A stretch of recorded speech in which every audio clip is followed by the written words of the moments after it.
Hello everyone. In this video I'm going to talk about what the National Registry of Exoneration website is and what you have to do for the worksheet.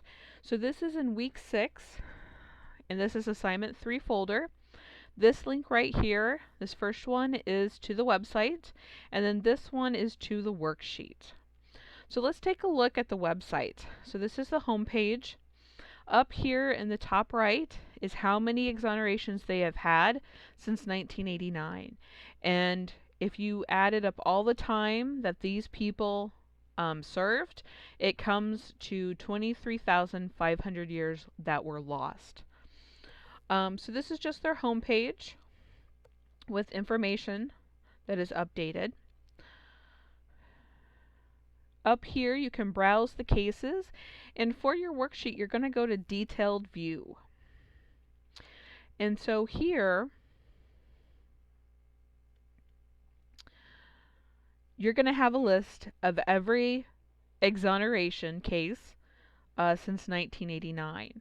And so they use some abbreviations in this, and so up above the chart there they explain those abbreviations. These on the right, these are the reasons, the factors that went into the wrongful conviction. So it was a mistaken witness identification, false confession, perjury or false accusation, false or misleading forensic evidence, official misconduct, and inadequate legal defense. So those look like the major reasons why these exonerations happened. And so here we have the 2,645 of them. Okay, and so they are in alphabetical order by last name. And so if we scroll down,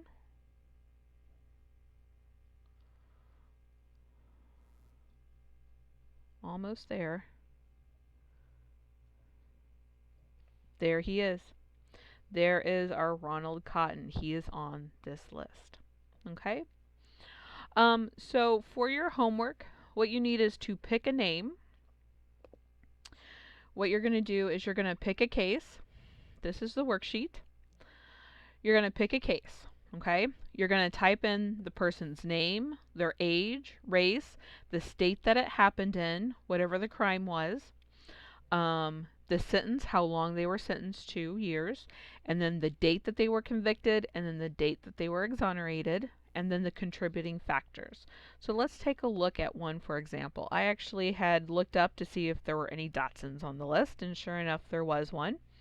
So I thought, okay, let's take a look at that one. And I don't know who this guy is. He's from Illinois. This happened in Illinois.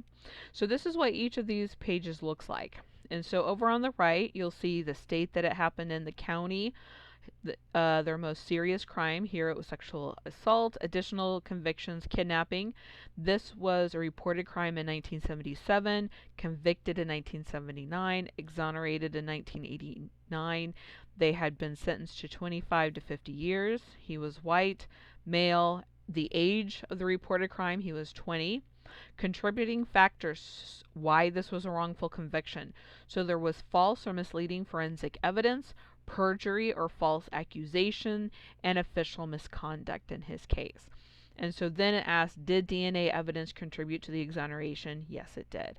And so over on the left in the paragraph, it explains what happened. So on your worksheet, you'll put in that information, and then there's questions. So number 1, in 5 to 15 sentences, explain in your own words the case and what led to the conviction of the person. And then in 5 to 10 sentences, explain how this person was exonerated. So after they were convicted, what happened with their appeals process.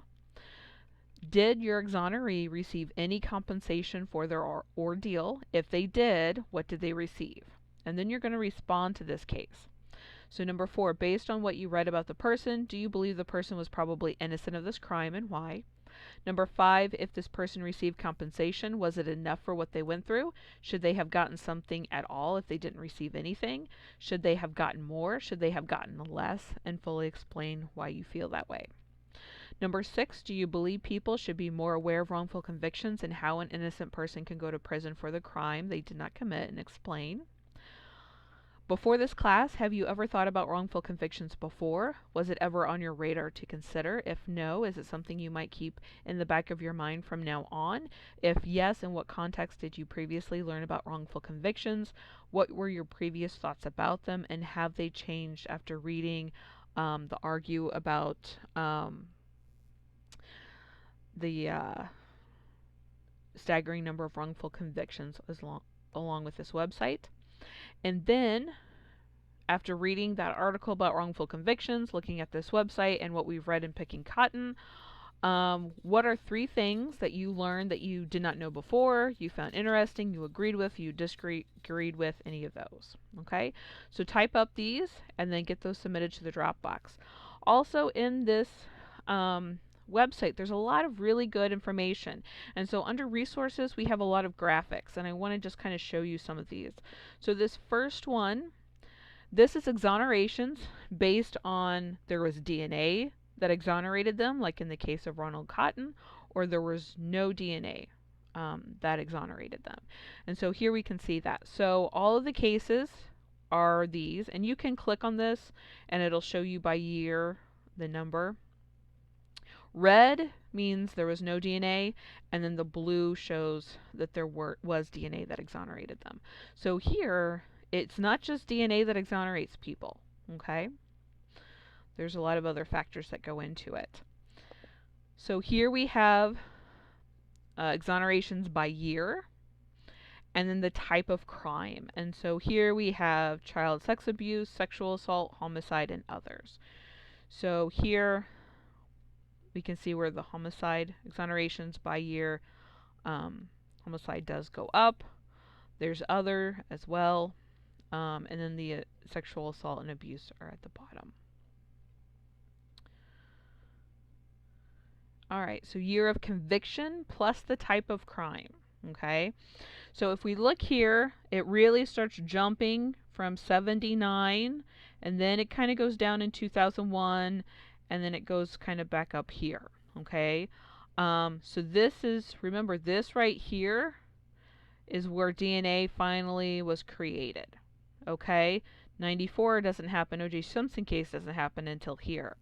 So in the last 10 years or so, we're exonerating a lot of these cases because DNA wasn't there then, or there wasn't enough evidence to do DNA testing, where today we can DNA test a smaller amount.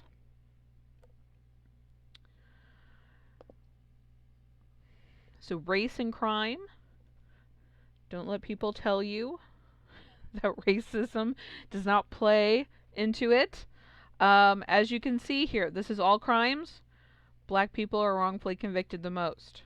For other crimes, still black. Homicide, absolutely. Sexual assault, child sex abuse is where white people predominantly get wrongfully convicted there. Okay? So definitely race plays that part. And this is interesting too.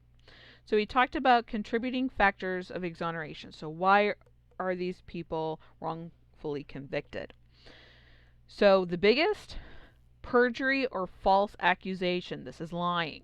Okay? The next, official misconduct from detectives, from prosecutors, judges, anybody in the criminal justice system. Those lying, the people in the criminal justice system, that is why they happen so often.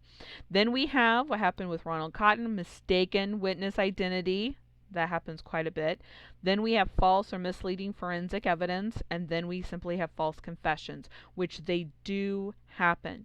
Remember, Netflix has that docu-series called Confessions that deals directly with that. So feel free to go in here, look at any of the graphics that they have. It's kind of really interesting to see what they have. These are exonerations in 2019 alone. So that they had 143 exonerations last year. All of those years combined was 1,908 years lost. This is where the exonerations happened. Our state had the most in Illinois with 30 exonerations. And here's contributing factors. So again, perjury, then official misconduct, mistaken identity, and then false confession and misleading forensic evidence last. And then here we have a breakdown of exonerations by crime, nonviolent crime, and then homicide there as well. All right, so take a look at some of this stuff on this website. It's very informative information, but like Samuel Gross said in his article, we don't work on these exonerations, we just keep the data, and as you can see, they do a really good job of keeping all of the case information. So for your worksheet, go into Browse Cases, Detailed View, pick yourself a case out, and fill out that worksheet with your thoughts about the case as well as information from that case. If you guys have any questions about how to do any of that, please let me know, and I will talk to you later.